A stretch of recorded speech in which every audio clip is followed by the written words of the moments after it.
مولانا صاحب اور جوان لڑکی کا واقعہ۔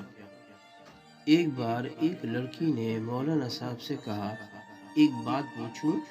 مولانا صاحب نے فرمایا، بولو بیٹی، کیا بات ہے؟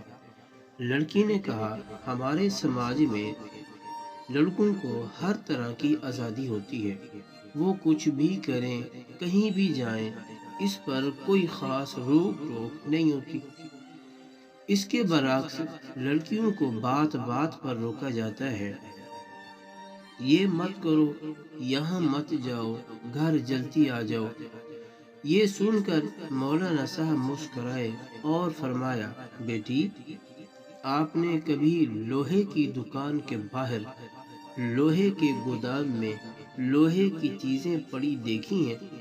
یہ گودام میں سردی، گرمی، برسات، رات، دن اسی طرح پڑی رہتی ہیں، اس کے باوجود ان کا کچھ نہیں بگڑتا اور ان کی قیمت پر بھی کوئی اثر نہیں پڑتا۔ لڑکوں کی کچھ اس طرح کی حیثیت ہے سماج میں۔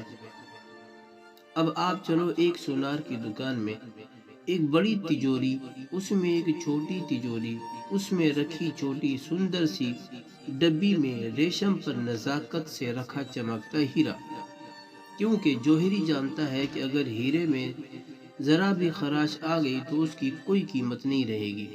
اسلام میں بیٹیوں کی اہمیت بھی کچھ اسی طرح کی ہے۔ پورے گھر کو روشن کرتی جلملاتے ہیرے کی طرح ذرا سی خراش سے اس کے اور اس کے گھر والوں کے پاس کچھ نہیں بچتا۔ بس یہی فرق ہے لڑکیوں اور لڑکوں میں۔ پوری مجلس میں خاموشی چھا گئی۔ اس بیٹی کے ساتھ پوری مجلس کی آنکھوں میں چھائی نمی صاف صاف بتا رہی تھی لوہے اور ہیرے میں فرق۔ آپ سے التجا ہے، یہ پیغام اپنی بیٹیوں بہنوں کو ضرور سنائیں، دکھائیں۔